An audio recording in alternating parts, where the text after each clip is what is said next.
Welcome to the luxury world. Get inspired with us today and tomorrow. When it comes to Rolex models that have skyrocketed in secondary market value, some might argue that Oyster Perpetual is the most absurd, given that it's the brand's entry-level model and that certain variants of that model are selling for up to $40,000 on the secondary market. So, we'll look at some Rolex Oyster Perpetual alternatives on the Luxury World channel's video today, if you don't necessarily want to queue up and buy this very luxurious Rolex timepiece. As usual, before proceeding, please don't forget to hit the subscribe button to stay up to date on our latest videos. Omega Aquaterra. First, we have Omega's Aquaterra in 34 and 38mm that were just unveiled this year. In this video, let us talk about the 38mm variant, because as far as we will be concerned, the 38mm options are probably the closest match to the Oyster Perpetual's 36mm options. When they were first released earlier this year, they caused quite a stir for a variety of reasons, the most obvious of which was the fact that the color schemes chosen and selected echoed the Oyster Perpetual. These are available in 38mm and cost $6,000. With a thickness of 13.2mm, water resistance of 150 meters, and a sapphire crystal with a double AR coating, it has the same automatic Omega 8800 movements as the Seamaster Diver 300 meters. So let's talk about the dial colors and what's actually different here. The new bracelet on this has a rounded center link that feels great on the wrist and the dial. Particularly, the process in making most of them is using different vapor deposition processes to create these dials. For the red one, it goes through a completely different process to create that vibrant red sunburst type of approach for the terracotta, for instance. While there is saffron to choose from as far as color, there are other options such as blue, green, and even a silver version to choose from. The 38mm case wears like a dream as well. And while these are probably more suitable for an Oyster Perpetual in direct comparison, if you want to get lost in some other Aquaterra models with teak wood-style dials instead of these colorful ones, you have a lot of options too. Tudor Black Bait. Next up, we have one from Tudor, which is the Tudor Black Bait. Perhaps this watch is closer to the Explorer, but it's undeniable that this watch shares characteristics with both of them and is still the closest alternative to the Oyster Perpetual in Tudor's line of watches.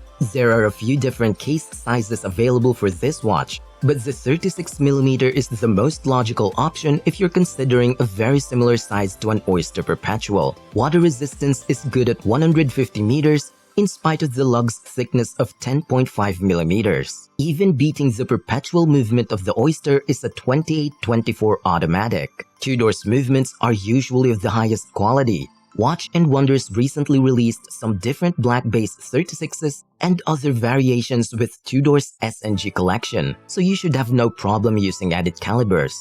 They are now getting some empty calibers on the inside, so potentially something to look forward to if you do like that extended power reserve that will come from those movements on the smallest version, the ones that is more tailored towards the SNG collection. While the dials on the Black Bay 36 aren't as vibrant as those on the Oyster Perpetual, they do have the Black Bay DNA infused into the silver and black cases, making it a fantastic watch under $3,000 with a variety of dial colors to choose from. So this watch from Tudor definitely resembles the Oyster Perpetual in some way. Montes Noble. Part of the list is a microband that has the potential to compete with the best in its price range.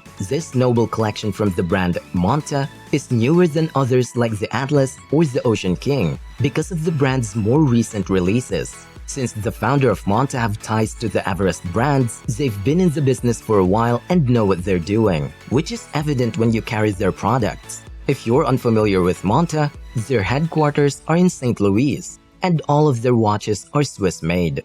Their traditional three-hand option, like the Oyster Perpetual, has a lot to offer that is mirrored from the Oyster bracelet. With no doubt, the bracelet is among the best of its kind available today. This watch has excellent articulation and a strong clasp, with some micro-adjustment options within its 38.5 case diameter. The lug-to-lug distance is 47mm, which is 9.7mm thick. It's great to see that the movement is going to be an SW300 and that the sapphire crystal is going to be wearable at the depth of 150 meters of water. However, when you put it on your wrist, it's about 39 to 39.5 millimeters bigger than the size that was indicated. ZIN 556. Next is this ZIN 556. This should be on the list for a couple of reasons. ZIN 556, whether you're talking about this in 556i or IB, those models look a lot like what the Oyster Perpetual offers, especially the IB model and all the other versions that will have those applied markers. With those stick markings, it just has the same look and feels as the Oyster Perpetual will. Another thing to love about this watch is its colorful variants like the Oyster Perpetual. In general, this watch has a 38.5mm case, an 11mm thickness, a lug-to-lug distance of 45.5mm, and a water resistance of 200 meters, which is great. This is a good compromise, finding a middle ground between something like the Gentleman and the Conquest without adding crazy structure to the crown and crown guard's placement and the watch's size on the wrist. Most of the time, these are also chronometer quality movements that were not sent in to be chronometer certified, but will be tuned and regulated by ZIN. Out of the box, it has a sapphire crystal double AR coating that makes things really stand out when you put them under a macro lens, or just wear it all day. IWC Ingenieur IW357001. The next watch is the IWC Ingenieur. This is a watch that doesn't get much attention, but it has a long history. The version we have here is based on a design from before Gerald Genta's time. It's called the 666. This is the 666th ad with a date. This modern version is based on the IW357001, so it takes a lot of ideas from the late 1960s and early 1970s. When you look at its case and shape, you can tell it has a lot in common with the Oyster case, but it has its own history and is made by a very prestigious brand, IWC. This watch has a 40mm case with a thickness of 10.3mm and a water resistance of 120 meters. It also has a sapphire crystal and a third-party based movement, the SW300. The Ingenieur has been released on a bracelet a few times in the last 5 years, and you can probably find some good pre-owned buys there that will probably make this watch even better to consider if you want an alternative to the current model. Ball Engineer Marvelite. Still on the alternatives for the Oyster Perpetual is a watch from Ball that you might want to consider. This is the Ball Engineer Marvelite. With the Ball Engineer Marvelite, these watches are probably the most similar to the Oyster Perpetual for a few reasons. First, the markings on the dial resembles those of the Oyster Perpetual. Second, the case architecture and silhouette are very similar to that of the Oyster Perpetual. Third, the bracelet is entirely different, but the watch is still a well-made product. Also, the timepiece has a 40mm case, a millimeter thickness, and a lug-to-lug distance of 46.6mm, so it's going to fit snugly on the wrist, especially with its 100-meter water resistance. It also has a COST certified movement on the inside and comes with a sapphire crystal, making it scratch resistant. As a nod to their early use in railroad chronometers, Tritium makes a unique illuminating medium. So this is an excellent pick in the $2,000 price range, or at least one you should think about if you want a tool watch. Tag Heuer Carrera 39. Carrera 39 is the new Tag Heuer release from Tag Heuer, and it's a really nice looking watch, though it lacks the personality of the Black Bay 36.